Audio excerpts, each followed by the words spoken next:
So Allyson, you went from upcycling clothes that your sisters gave you, and now many years later you have a store. Yes. That is bursting with textiles and bursting with items that are made from upcycled resources. Can you tell us a little bit more about your shop?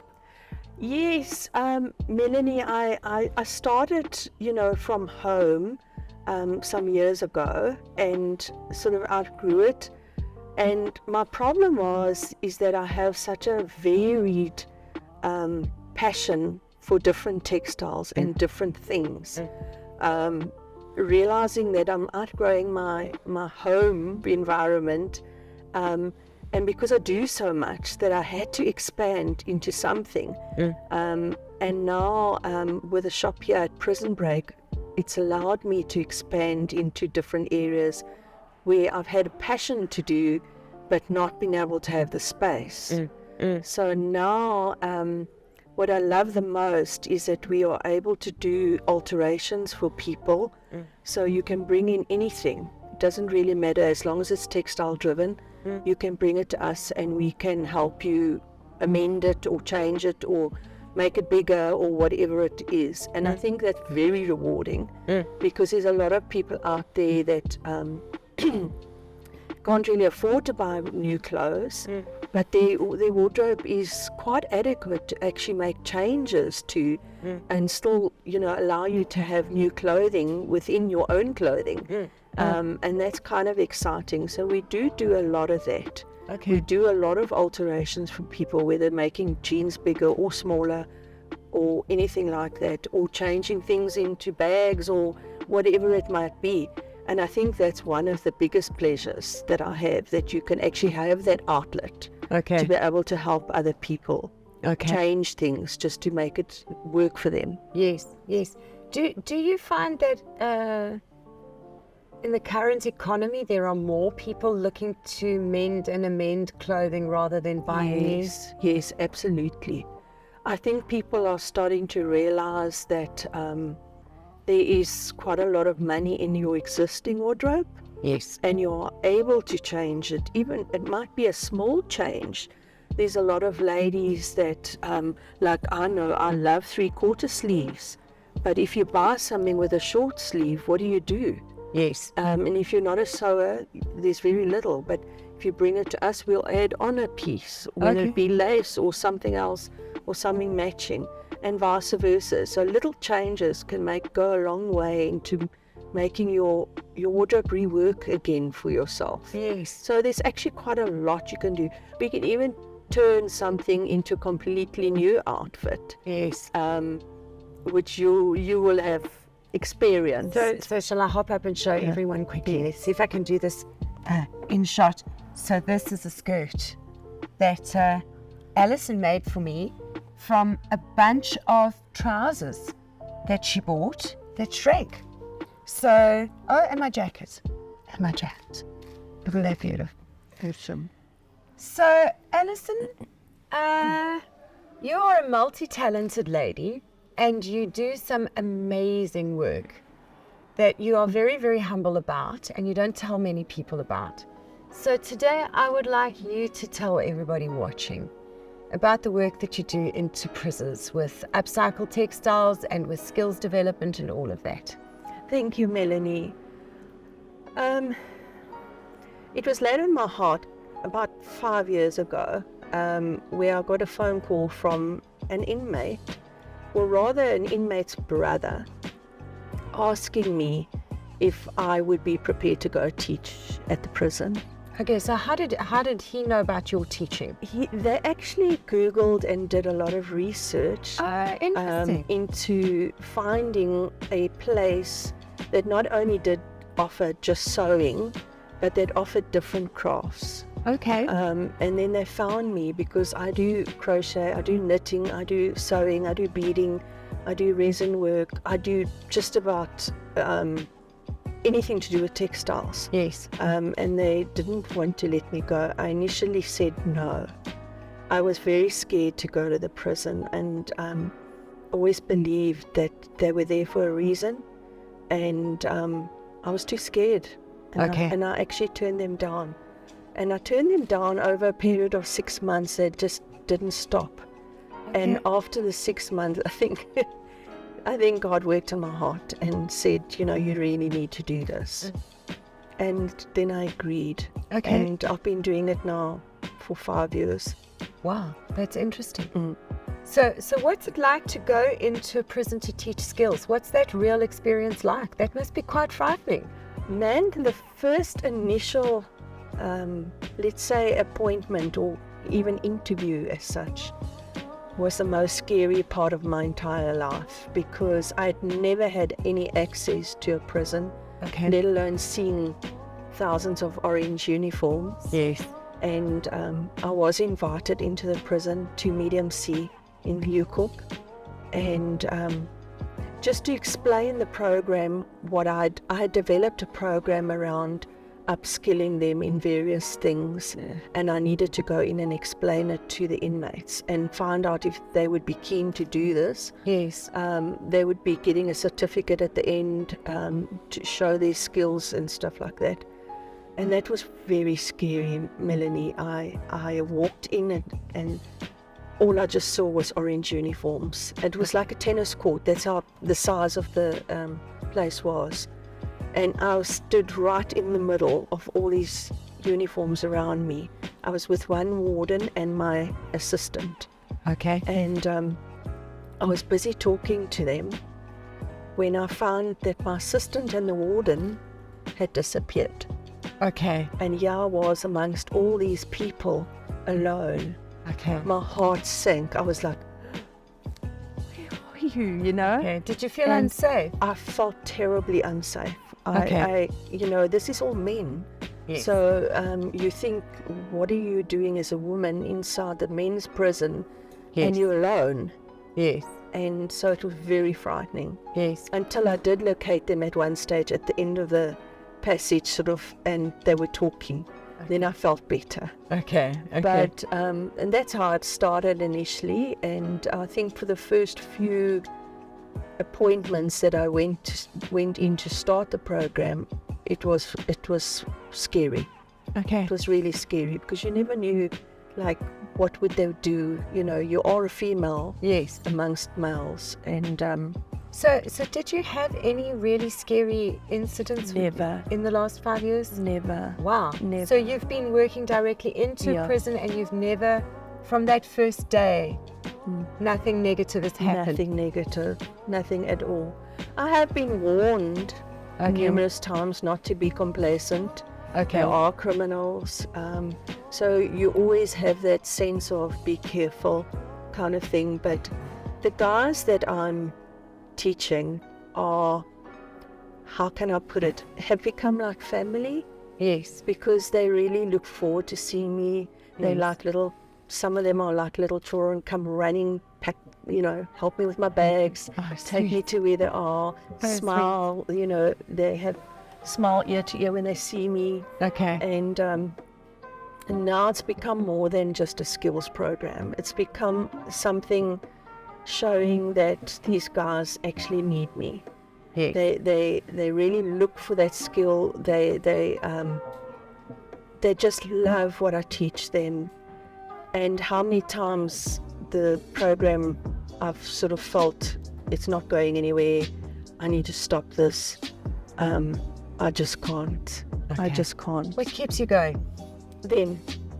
Those handful of guys that I know I'm really making a difference in their lives. Yes. They didn't have some of them have been there for silly reasons. I don't even actually know what they're there for. Yes. I've always promised not to ask what they're there for. I don't ever want to judge any one of them. So I don't want to know what their situation was. But I am very well aware that you could be in the wrong place at the wrong time. Yes. And things could happen and go sour. Yes. For reasons you and I could be in that place too. Yes. You don't know that. Yes. Yes. So I feel like God didn't judge me. I'm not going to judge them. And that's the way I look at it. But I do know that I feel good about it, is that if I could save one person in South Africa, Yes. from being robbed, being murdered, Yes. kidnapped, Yes. or anything else, Yes. by giving these guys a chance to actually upskill and hold down a job when they get paroled, Yes. then I know that what I've done is worth it. Yes. And that is my modus operandi. I just want to know that I've made a difference in someone's life. That's so amazing. And I think I have, I think I do. There's guys there that have gained so much skill that I look back 5 years and I think, wow, these guys started, they couldn't even sew by hand, let alone machine. Yes. Now I donate machines to them whenever I can. Okay. And they're allowed to sew in their cells. Okay. Some of them are so good that now they are actually tailors, Yes. and have the skill to make lots of beautiful stuff. That's so amazing. So it's inspiring to know that you've been able to give a skill to somebody who had no chance. Yes. Because basically, would anybody in South Africa employ them? Yes. I don't know. And isn't that an amazing gift to give to somebody? You know, instead of coming out of prison and having to go and look for a job with this thing hanging over you, Yes. you can just go out there and be self-employed. Yes, exactly. Fresh start. Exactly. Because it's hard enough for you and I to get a job. Yes. And that's the way I looked at it. I thought, you know, for us to get a job is not easy.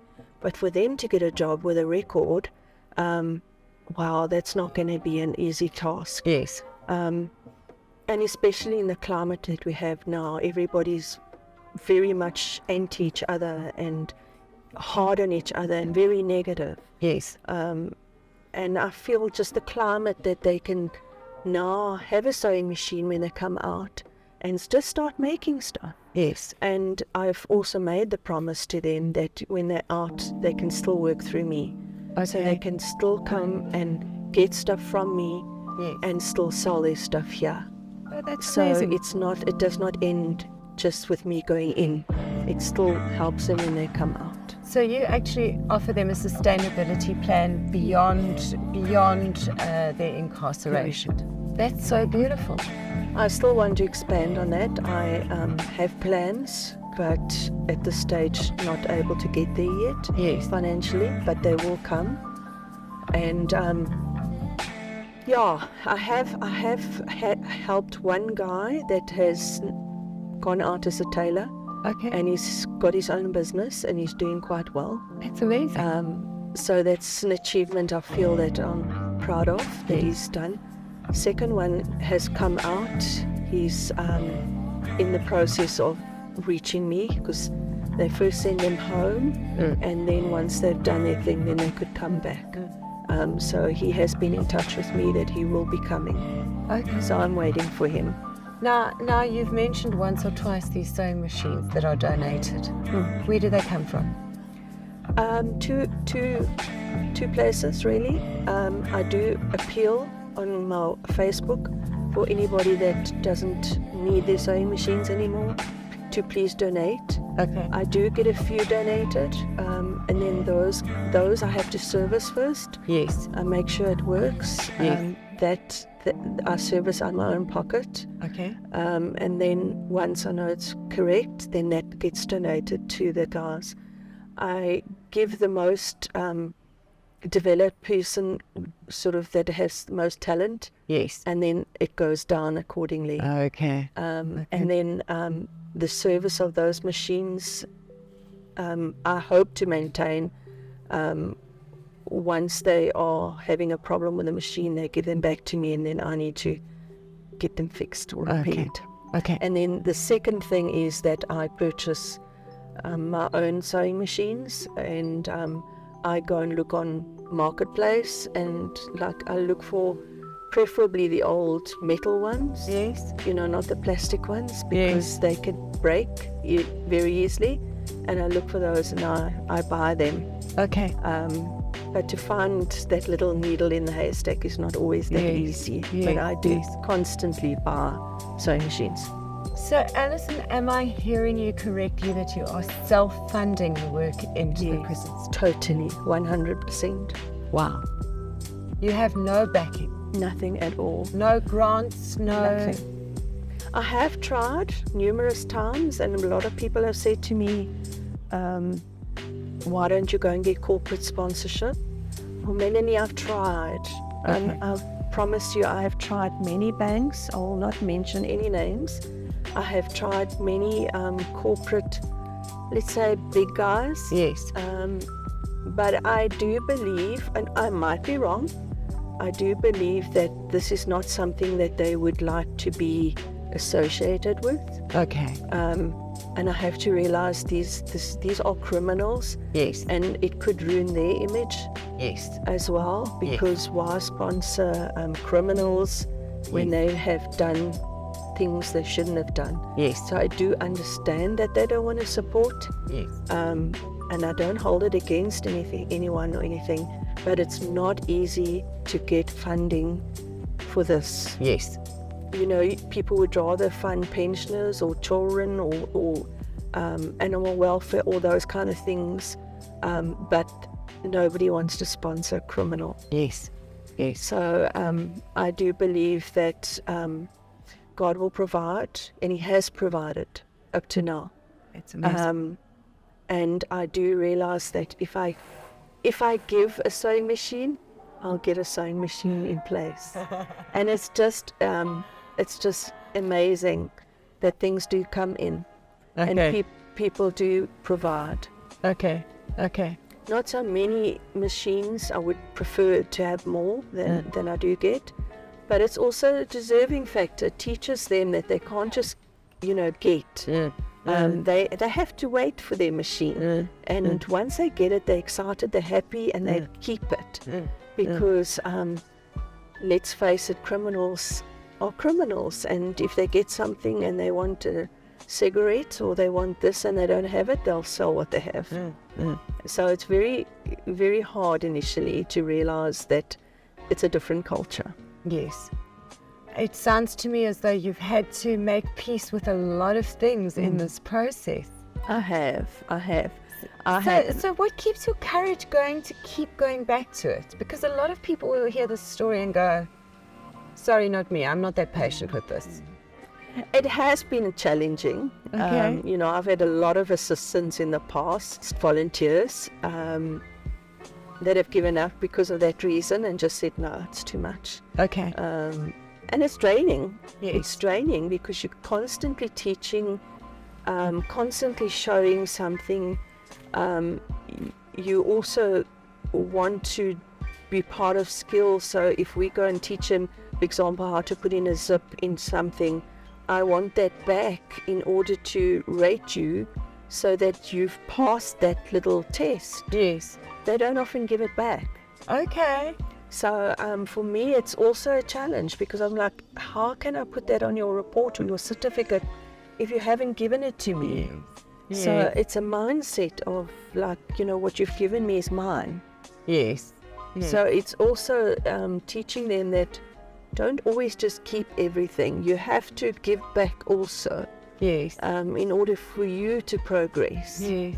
So there's a lot of mindset attitudes that you actually have to deal with. It's not just about skills. Yes. So it's a learning curve for me as well. Yes. There's a lot I've had to learn through this process. And what's been your biggest learning from it?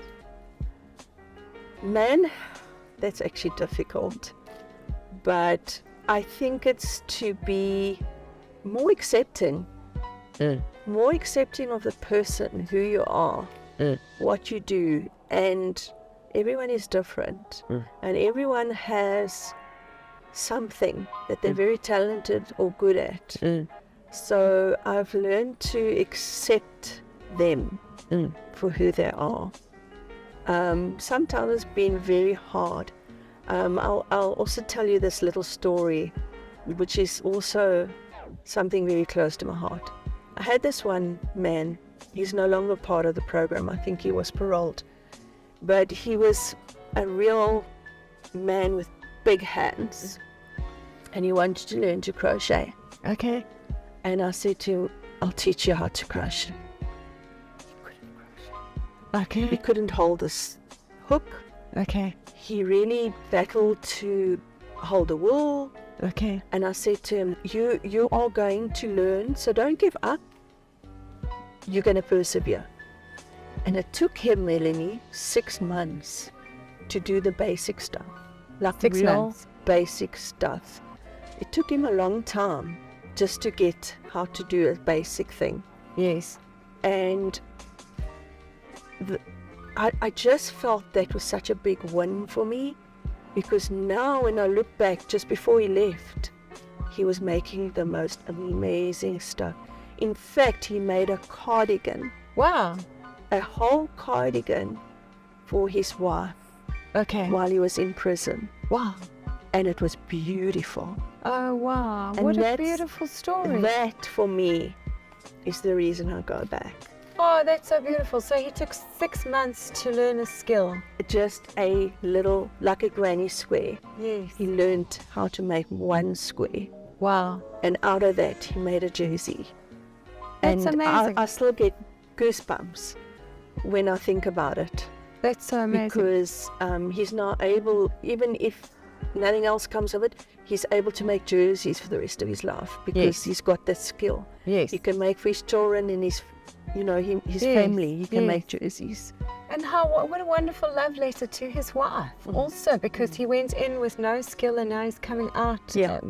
with a gift like that for us. Exactly. And now he can definitely, I believe, he can make money from that skill. Yes. Even if it was just one thing he learned, Yes. he can make Yes. jerseys. So there's one of the other participants in the accelerator is Kumisa Ndelo, and she has a group called One Family, One Stockpile.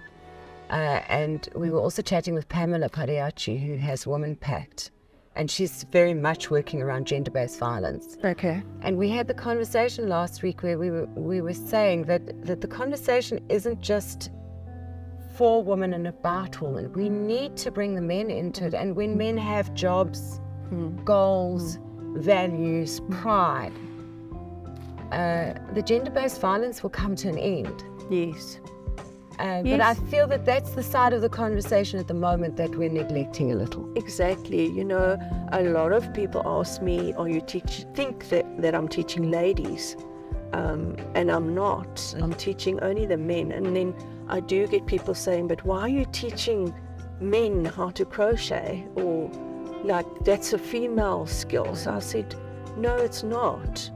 And it's not about who can do what. It's about giving somebody a skill they can do to actually be employed. Yes. And to be able to produce money on the table for their family. Yes. So I feel good about teaching the men. There's a lot of men that are actually very good at doing women's skills. And Yes. what does it matter actually? Yes. So if you have a skill and you can go and teach somebody else, now that I've taught them how to crochet, they could go home and teach, and that's what I'm promoting, is that they could start a school in Yes. their little area. Yes. And they can teach the women and the children and the men, and they can earn a bit of money from that as well. Yes. So it snowballs, because it's producing a little team of people that can create and recreate what I'm teaching them. Yes. So I feel that if I'm expanding that, at the moment I've got 15 dedicated and very loyal men. Okay. If those 15 come out Yes. and go and teach, even if they teach one person, Yes. that's 30 Yes. within seconds that already now can go reproduce what I've started. Yes. And all those skills can expand. And imagine all those skills going into various communities where they can now start developing their own little school, be it sewing, be it crocheting, be it beading, and we do leather work. So there's a range of stuff that we're mastering. Yes. I'm excited about it because it's the knowledge at the back of my head that this doesn't end here. Yes. It's only actually beginning. Yes. Yes. And Yes. if we can actually take them once they're paroled and say, right, feed them in a specific area and now start expanding your own area, that's going to have a huge effect on society. And my knowledge and satisfaction is knowing that they won't go back to crime so easily if they've got a reason to do something. I love that. And if I can, they can bring it here, the items, they can sell it from my shop and get orders from me carrying on. So it's not like it ends. It's going to continue. So in a country where so many people sit and complain and wait for the government to do something, the fact that you as an individual have said, what can I do? I'm going to do it here now and see what happens, is incredible. Yeah, but there's so much more I could be doing, Melanie. And that's a little bit of a frustration because what I've learned is when they come out, when they've been paroled, that's when the hard part starts. The easy part is me going in and teaching them inside. Yes. But when they come outside, they're on their own. Yes. And now they suddenly have to fend for themselves. They no longer get food. They no longer have a job. They no longer have money. They have nothing. Some of them don't live close by to me. Yes. Some are further away. Yes. Things they have to deal with on a daily basis is life skills. That doesn't get taught. Yes. So imagine now if you've been in prison 10 or 15 years and you don't have life skills. Yes. Who's going to teach you that? And that's such a pity. In those 10 or 15 years, there was so much time to teach them. Correct. But outside is that I feel like I need to, it's not part of my skill set. Yes. To be able to offer life skills. Yes. But I still need to develop the program further so that these guys actually do get the help that they need psychologically to deal with life. Yes. So it'll come eventually. But I do believe, I think there's a lot of good coming of it. And although it's frustrating and challenging, and I always say, stop, it's enough. I think I just can't. You have an indomitable spirit for this. I think it's amazing. Thank you so much for sharing your story with us today. Pleasure. I appreciate it so very, very much. It was so wonderful to get an insight. I've known for a while about the work that you're doing, but to really get an insight into what it's like going into the prison for the first time and how difficult it really is. And also to hear that you're doing this thing entirely out of your own pocket. Yeah. That's pretty impressive. Yeah, and the harder part, I think, is we don't have a room, we don't have a classroom as such. We don't have a place where we can say, okay, there's all the machines we set up. I don't even have a table. How do you teach? So it's either on your lap or we have this little like church, what do you call those? Pews? Not even a pew. Where you stand. Oh, okay. A podium. Podium. We have a little podium and that's our table. Okay. And that's where we do everything. Everything. Talk from there, we cut from there, we show Teaching these skills. Everything Wow. from there. So it's really awkward. We don't really have anything. It's like primitive of note. But also satisfying. Talk about make do. Wow. That's impressive. Yeah. But we'll carry on and we'll see what happens. Well, thank you so much for sharing your story with us today. That was amazing. That was absolutely incredible. And I wish you luck. Thank you, Melanie. With your work moving forward. Thank you. Appreciate it. Awesome. Awesome.